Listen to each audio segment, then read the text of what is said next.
Think we have everyone in. Good morning, everyone. Thank you for joining us. Sorry, just wanted to make sure we didn't get an echo. Thank you for joining us this morning. And so early, especially I know on a Friday. But we're pleased to talk about the Kyoto program today. We also have a special guest, Dean Matthew Wilson, straight from Tokyo, staying up a little late to help us out with this session and give you some details on the new campus from Japan itself. We're going to cover a little bit about the Kyoto program, academics, what it looks like, all the wonderful things about it, and then at the end we'll open up for some questions and any thing you might want to ask. So with that, Dean, do you want to get started?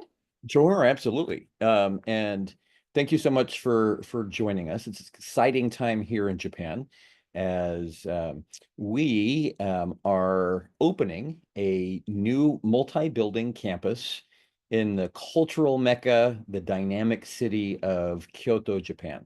Kyoto was recently named as the best big city in the world, actually. And it's just been truly amazing. Anybody who comes to Japan wants to make sure that they go to Kyoto. And one of the wonderful things about Kyoto also is its proximity to Osaka, which is just a 40-minute train ride away to downtown, 25 minutes to the outskirts of Osaka, very close to Nara, to Kobe, some just really exciting places. And so as our Tokyo program has been completely filled up, one of the great things is we have a brand new campus with exciting housing options, great programming. And so I want to spend some time talking about that and then also answering your questions as well. So let's talk about Kyoto. What you're seeing is one of the two buildings that we will be renting.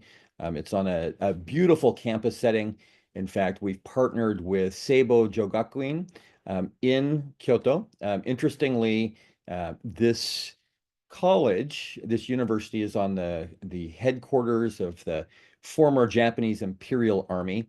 It's a designated registered tangible cultural property, Meiji era building, and it's really an exciting thing. Seibo Jogakuin, our partner, they've been around for about 100 years, and we're excited to be on their campus, and I'll talk more about the location here briefly. So the second most visited shrine in Japan is Fushimi Inari. We're talking millions and millions of visitors every year. Over on the left, you can see the orange gates. There are over 25,000 of those gates that wind up a beautiful wooded hill, and you have shrines just along the way. It really is an enchanted shrine.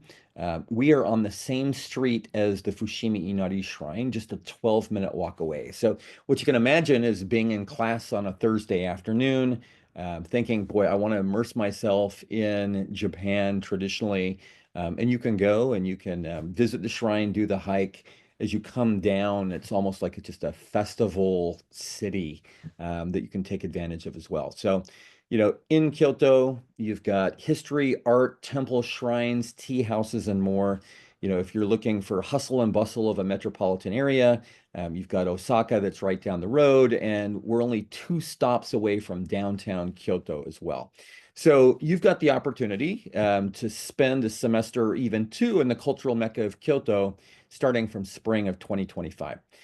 We have some students that are spending spring in Kyoto, and then they will move up to Tokyo for the summer. So that would be something that would be an option for you to explore as Kyoto in the spring and Tokyo in the summer as well. One of the things that we have built in is no Friday classes. So we're running on a Monday, Wednesday, or a Tuesday, Thursday schedule. And naturally, you've got some flexibility in scheduling your classes, but we've reserved Friday for some special activities that I'll talk to you about in a second. As I mentioned, short distance to Osaka, Nara, and Kobe, variety of courses that are Kyoto focused, Japan centric, also bringing you into some of the general education or upper division major classes that we have as well. You also, as long as you're taking 3 classes or 9 credits in person. You also have the option to take online classes from our Tokyo campus as well. So you could be in classes with our Tokyo students. And then we'll have the weekly cultural excursions, and I'll break that down a little bit as well. We aim for Friday on that, giving you a 3-day weekend throughout the course. So as I mentioned, we're 12 minutes away from Inari Station. That's 2 stops away from downtown Kyoto. We're about 4 to 5 minute walk away from Fujinomori Station on the Keihan line that goes straight down into Osaka. You can kind of see the green buildings there where it says Marion Hall in the annex next to our logo over here. Those are the buildings that we will be occupying as the university gate comes on in. So we're very, very excited about what we've got. So let me introduce you a little bit more to our campus. Here along in the courtyard, it's all cherry blossoms. So imagine yourself on campus sitting out underneath the cherry blossom trees, and they go all the way down. And it's just a beautiful, beautiful campus. And so you can anticipate that in late March, early April as well. So you walk into our campus, it'd be kind of a dynamic area that greets you coming on in. We have a double rotunda. Here's one of the rotundas up on the floor that has the glass study areas there, mini library, light that comes in over this very spacious campus, and we have 2 of those as well. Here's kind of one of the halls, the classrooms. Those trees out on the left are, again, cherry blossom trees. As we go down, we're in the process of putting the finishing touches on the construction of the classrooms, so they'll be brand new. You'll be the first ones that will be in there, but we'll have study spaces, very light atrium areas that are there as well. One of the great things about this campus is we also have a traditional Japanese room. We don't have this in Tokyo. Our traditional Japanese room will be used for classes and also cultural activities that we will run on campus that are available to you, and I'll share those with you in a second here as well. One of the things that we love to do, I do this in Tokyo, I'll be doing this in Kyoto as well, is college can be stressful. And so I want to de-stress you as dean and president of the campus. So we have our first Dean's De-Stress Day scheduled for January 27th, Monday, in Kyoto. And I'll do those probably about once every 6 weeks, where we'll bring in treats. That I think we're handing out Japanese apple pies. We just did Japanese cream puffs. We've done, pizza. I've got the world record or the Japan record for burritos. 1,500 Taco Bell burritos. But I think the all-time champion order was summer. We did not personal pan pizzas, but we did small pizzas from Domino's. And instead of just giving you a slice, I gave all of our students, at least the first 1,000, an entire box. So it was a small pizza.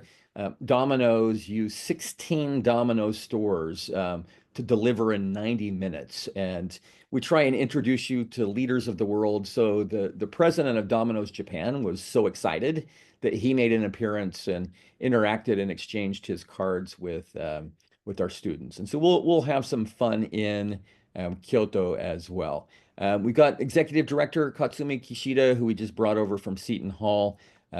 She's from Kyoto, but spent a lot of time in the United States, and so we're excited to have her there on site for you, together with a full staff that we already have in place and waiting for you as well. Our courses, we have some exclusive courses that are only offered at TUJ Kyoto. And so some of these, Kyoto sketchbook, it looks like I dropped my K there, where you're getting out into the city and actually engaging in an art program there. You've got 2,000 temples, you've got endless museums, incredible architecture, and so we have an architecture program running. We have a long-term, incredibly powerful female congresswoman, Japanese diet, and she'll be teaching national security policy for Asia. This is a class that we don't offer in Tokyo. We have special topics experiencing Kyoto's history and culture, special topics, role-playing, so cosplay, manga, immersive worlds. Excited about that. Neighborhood narratives, where you'll get out again into the neighborhoods and engage race, science, health, and medicine. We have general education classes that will count towards your requirements for graduation at Temple or at our partner schools that are there as well. And we have additional Kyoto in-person classes, Japanese culture, Writing in the City, Introduction to Asian Business, Modern Japan, Empire War Society, special topics in tech and international business. One of the things about Kyoto is it's also a technical hub. It's the headquarters for Nintendo, the semiconductor world, and other technology hub that we've got there as well. Intercultural communication, global marketing. We have Japanese 1, 2. We have special topics, Japanese for study abroad students. So if you don't have any Japanese background and you want a crash course, we'll have that there as well. If you're learning Japanese at a higher level than Elements 2, let us know. We may be able to add a upper division class above that. We also have tourism and hospitality management courses, employee engagement and experience, food and beverage, sales and revenue and hospitality. And then you can see over on the left, the online courses that you could take advantage of as well. And I won't go through those. I'll just kind of let you read those as well. But we've got some exciting experiences that will be coming. In addition to courses, we will have leaders on campus throughout the semester as a student. You can volunteer to be part of that. We're having a grand opening celebration on January 24th. We anticipate that'll include the governor of Kyoto, the mayor of Kyoto, some dignitaries from Osaka, some dignitaries from the U.S. Embassy, the U.S. consul, um, presidents of companies. What a great opportunity for you to be part of that, engaged in our grand opening. You could be volunteering as a tour guide. You could be engaging in different ways. Really just fascinating. We'll be bringing guest speakers to campus. And let me talk about the activities as well. But before I do that, let me talk about housing. And so on the housing side, for you, we've got several options that we're looking at. So Leo Palace, you can kind of ignore the yen figures. We've got dollar figures that we'll throw out as well. So we've got Leo Palace.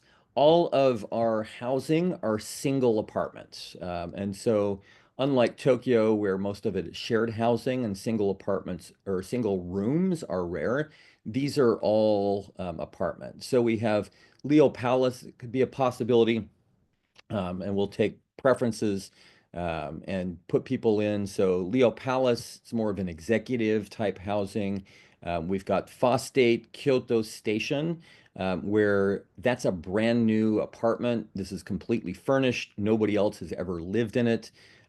These properties are much closer to campus than what you would see in Tokyo. Tokyo, you'd be about 45 minutes away. So for example, Phostate Kyoto Station, it's about a 20-minute walk to campus, or it's a 10-minute walk to Kyoto Station. Again, it's brand new, 21 square meters, so it's bigger than your normal dorm. One of the apartments complexes. There's another one that I don't have the photo of because it's under construction right now. It will be done next month. It's a 4-minute walk away from campus, right next to the station, right next to a grocery store. And so we have that as well. We also have an overflow apartment building. It's Mukaijima. We've got that's there as well, the Mukaijima Gakusei Center. That is owned by the city of Kyoto. We have university students from Kyoto University, the #2 ranked university in Japan, that's staying there together with scholars. English support, common areas. They actually run programs with the Kyoto University students as well. And so we'll have those options for you as well. Internships, in terms of Kyoto, that is something that would be possible. In fact, we've got, I think, 14 or 15 internships that are lined up in Kyoto right now. 5 of them are with high-end hotels. We've got a politician's office that you could potentially intern with as well, some companies that we have in place. And one of the things that's really exciting about Kyoto is the World Expo is starting in Osaka in April. And so you've got the opportunity to explore that expo, visit booths from countries around the world, to network, to meet people. And there may even be some opportunities early on to volunteer as part of this expo as well. We're talking to a number of countries to see, what their requirements are to squeeze our students in, but we are pretty confident that we will see some opportunities emerge if that would be something as well. And so we'll kind of go from there. Let me talk about the student activities that we have in Kyoto. So you can enjoy just a unique range of engagement activities in the cultural and historical heart of Kyoto. There's really not a shortage of activities that are out there. But let me talk to you about some of the activities. And one of the benefits, again, of going to Kyoto is, we anticipate we'll have between 130 to 150 students on campus this semester. So, you'll have two buildings between that.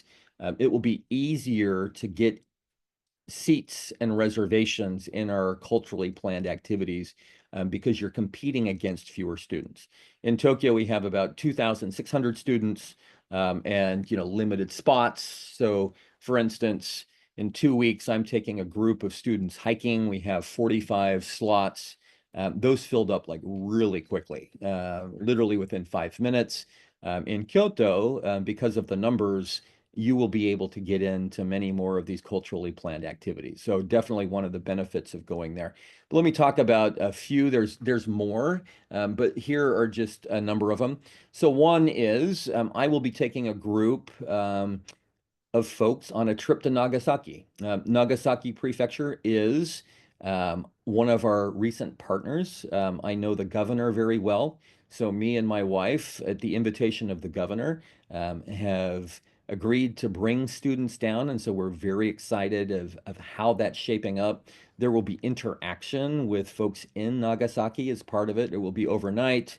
We'll have an exclusive tour of Battleship Island, which is exciting. You don't necessarily get to do that.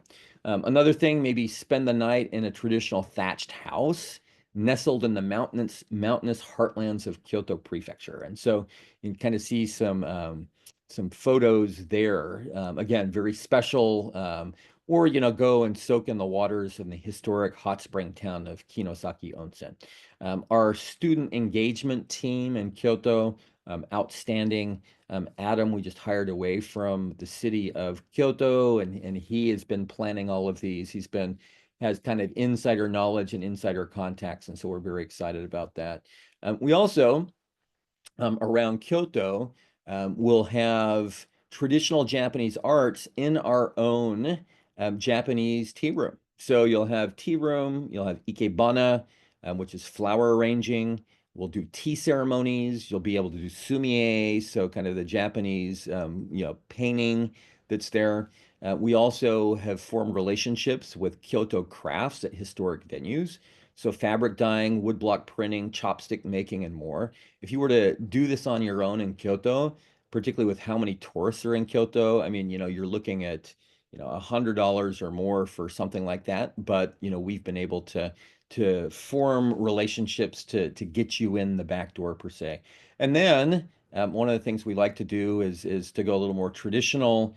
Why not, after the end of the semester, explore Universal Studios Japan with us? A short 45-minute jaunt away. Of course, you can do it before that, but when you look at the activities, whether it's a traditional tea ceremony, calligraphy experience, a Karuta game challenge on our campus, field trips, to classic Kyoto spots, Fushimi Inari, the bamboo groves, strolling through the traditional Gion district, taking a tour of castles, walking the philosopher's path, exploring Nishiki Market. Truly just an incredible opportunity as well.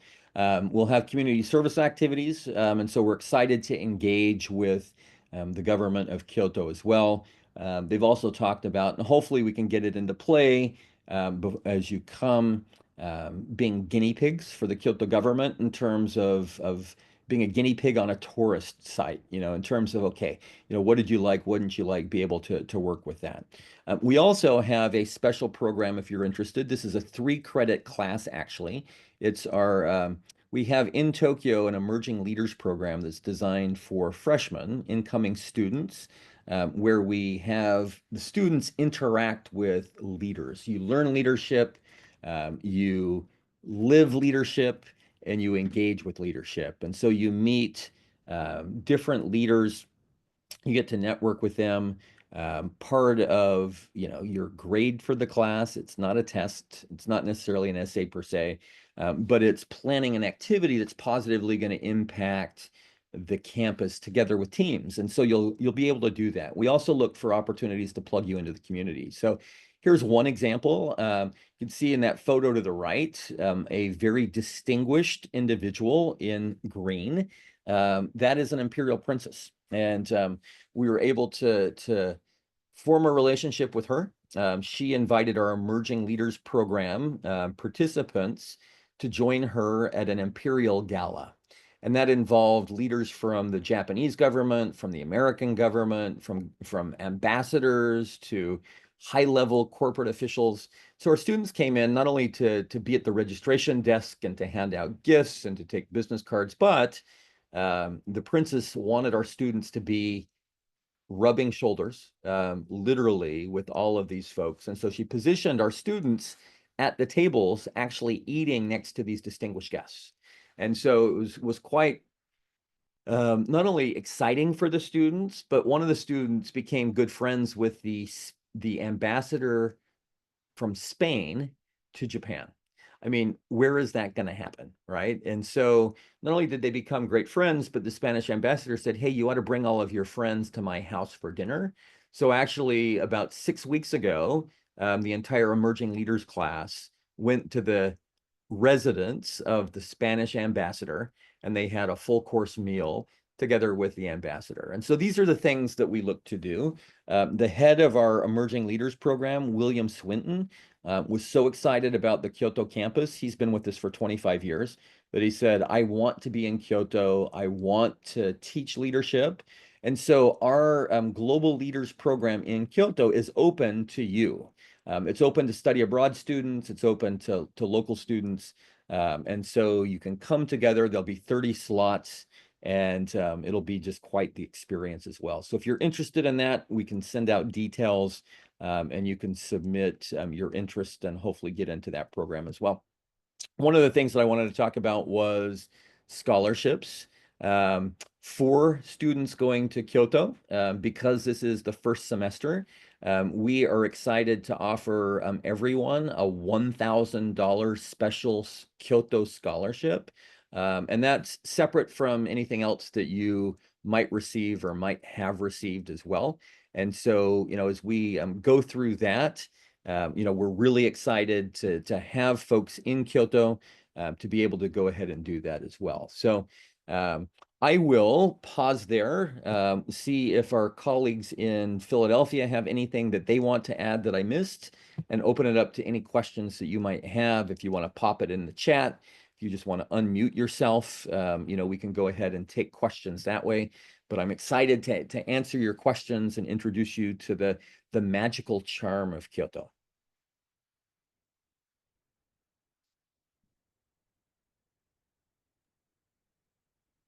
I don't know if I have anything else to add. You covered a lot of it very, very well. And we've been working really hard to get all this information about the program. What I'm going to do as well in the chat while we're waiting for questions, I'm going to put the form again just to put your preference for the program, so that it's out there and that you have it.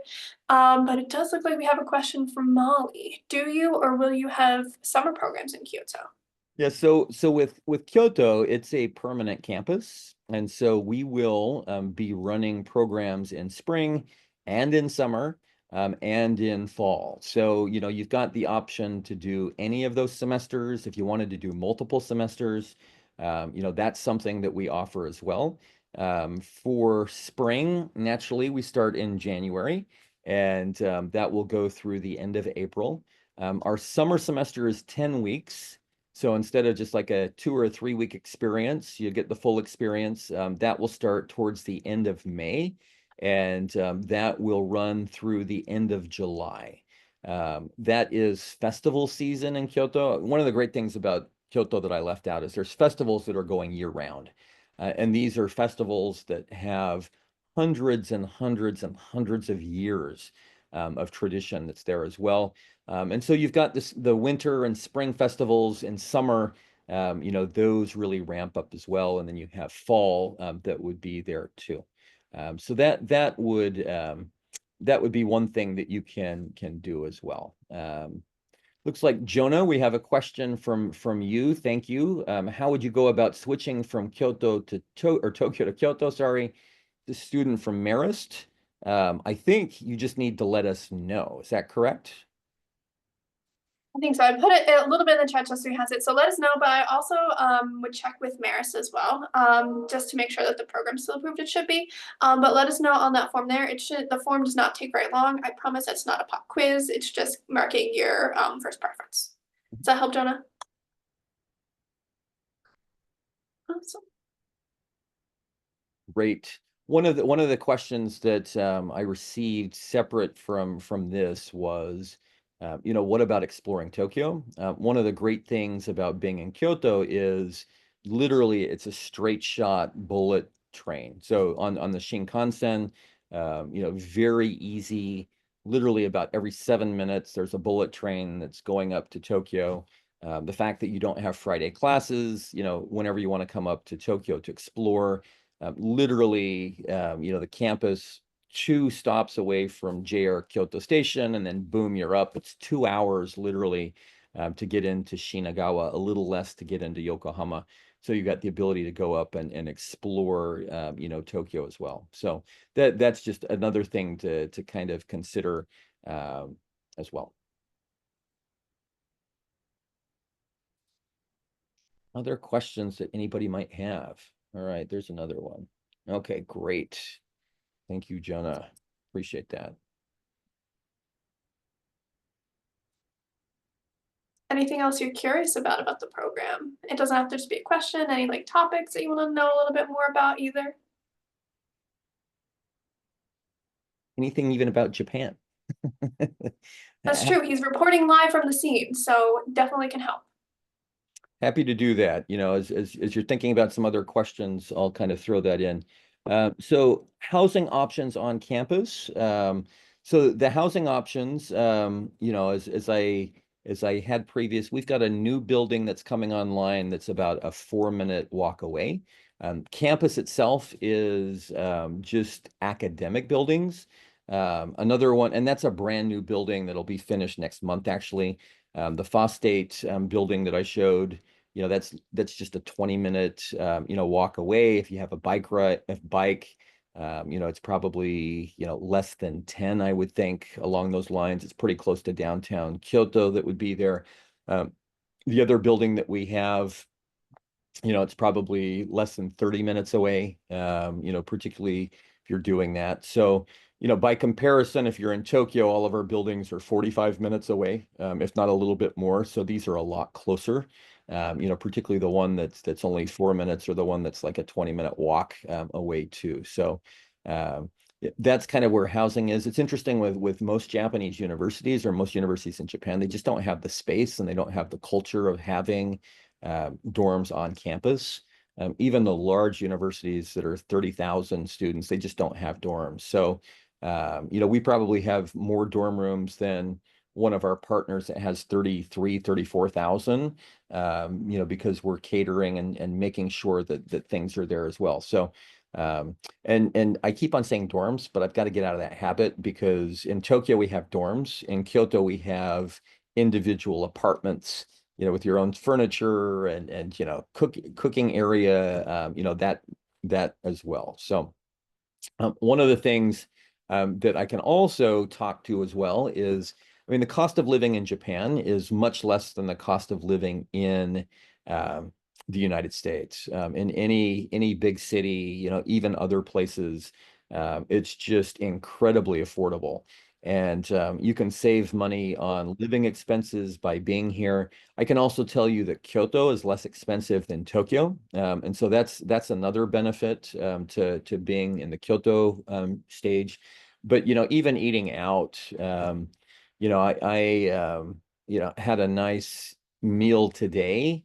And, I mean, it was one of those things where, I guess if you're into like really good tasting Japanese ramen and pot stickers, I mean, you're looking at maybe, $8. I ate lunch yesterday at an Italian restaurant right around the corner from Temple, and two of our students from the US were sitting there, eating this big pasta meal with salad and a drink and bread. And they looked at me and they're like, "Can you believe that this is only $7, right? And there's no tipping, nothing along those lines." And so we really have that as well that's there. So, Molly, it looks like we have a question from you. Can you switch from Tokyo to Kyoto for spring semester? You can see Helen's response. Yes, absolutely. Very, very easy to do at this stage. As long as you've got your visa documents in, we'll just file those in Osaka, and we can dial you up and get you everything that you need to be set up in Kyoto as well. And just on that note, one more plug for you to be considered for this program, you do still have to follow all of our instructions for the COE. A reminder that the deadline is October 6th, midnight Eastern time. So please make sure that you get that submitted at that time. We cannot make extensions. This is not a deadline that depends on us. So please, please, please make sure that you do that. Doesn't matter, you do not have to indicate anywhere on that form whether you're going to Tokyo or Kyoto. So if you've already completed that form, you can still switch to Kyoto. That is not a problem. We will work on the back end to make sure that the TUJ on-site visa team is aware of what campus you'll be attending, but just make sure that you complete your COE.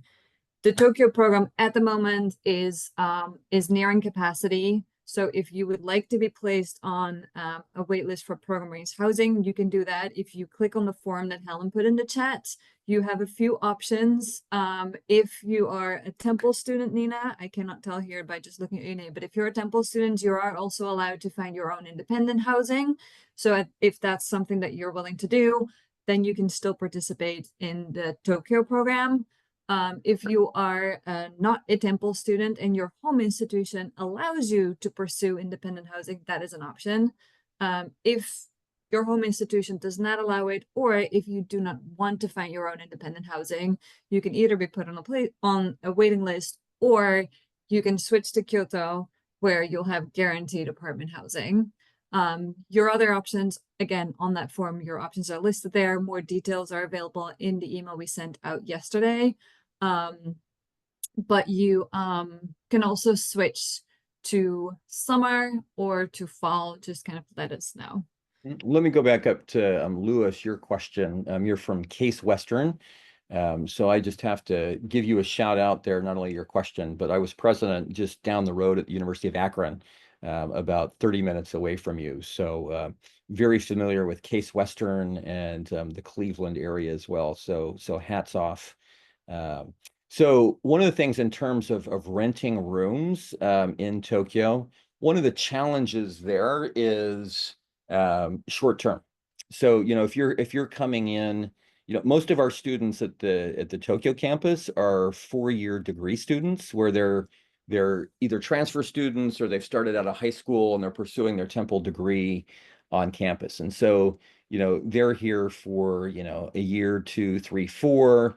And if you're doing a longer term contract in an unfurnished place, it's not as difficult to find housing.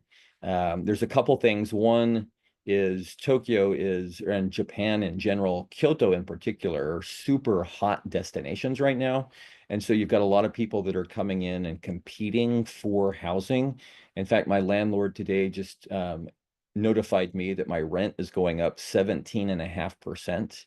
And so I'm not a happy camper about that, but that just kind of gives you an idea of, what it's like. We have students, if you're looking for something that's short term, there's some shared houses. Essentially in the shared housing side, it's basically a common area. You get your own room. It's locked, the door. Some of them have private showers and baths. Some of them are shared showers and baths that are there. those tend to be the short-term places that people get into. Some people are fine with that because they get to meet people that are outside of the university context. You're just meeting, could be anybody. It could be some digital nomads that are working. It could be people that are just, taking a gap year that are hiking. It could be somebody from any country that's, coming on in. And so, typically if somebody's looking for lodging or housing just for a semester, they tend to gravitate to share houses. I mean, the other option is really expensive executive apartments, but you wouldn't want to do something like that. The shared houses around our campus, um, they're really scarce. In fact, I'm unaware of any good shared houses that are kind of nearby our campus. Probably closer than what you would find with our dorms. There's no question about that. But you would end up in a different part of Tokyo, and then you would just be commuting in on the trains, every day. So, that would be part of it. With Case Western, I don't know if they mandate that you stay in university housing or not, but I kind of. do know, if Oh, I you can do know. Okay. interrupt. Yeah, please jump You in. are allowed to do independent housing. That would include the share houses and the homestays. And I also want to add that I think the closest share houses are with Sakura House, and they're at Shibuya, which, like the dean mentioned, is not on the campus, but it's pretty close, and it's also a cool area. Just put my 2 cents in. Mhm. All right. So let's see. Looks like we've got some other things. Nina, your question was answered. In terms of Tokyo being full for academics, we haven't started registration yet. The schedule is out, but we haven't started that. So really on the Tokyo side, the housing is maxed out. And so, that's one of the reasons why, and we had a lot of last minute applications. And so, in essence, as I was in Philadelphia talking last week, it was like, okay, we have, a couple of hundred folks that are accepted. And then we had a run on applications the last few days. So I think we had like 70 applications come in at the last minute. Now, I appreciate that. I've got 4 kids, 2 of them are in college, and they like to hit things at the last minute as well. But that's the issue, and the challenge is really kind of our housing capacity is done. And the benefit is in previous semesters we would have just said, hey, we're full. But at least with the new campus and excitement, it's like, hey, we've got an incredible option for you in Kyoto that comes with some additional financial assistance that would be there as well. So that's always something that would be there as well. Let's see. I have Go one more thing just ahead. to add as I was listening to Dean Wilson talk. Nina, if something that you're interested in, you mentioned doing independent housing with your friend, like Temple friends in Tokyo, you could do that. If you have friends who are already accepted to the Tokyo program, but they're interested in switching to Kyoto, that is obviously also a possibility. So if all of you just kind of together wanted to move and go to Kyoto, all they would have to do is just send us an email, program.manager@temple.edu, and we can absolutely make that happen for you. So that would be another option. Good. Awesome. Looks like Jonah, you have your question answered there in terms of your COE application. So if you've got any follow-ups, just let us know there as well. Helen has got to be one of the quickest responders that I've ever met as we've done some of these sessions before. So thank you, Helen. Yep. Awesome. All right. Any other questions? Yeah. So in terms of Lewis, if you still want to do the Tokyo program and you want to go into independent housing, that still is an option. In terms of that, it's just in terms of the dorms, the applications, what we've got, that's full. So, you could do a shared house, you could line something up, or as I mentioned, I mean, we've got apartments guaranteed in Kyoto that would be there as well.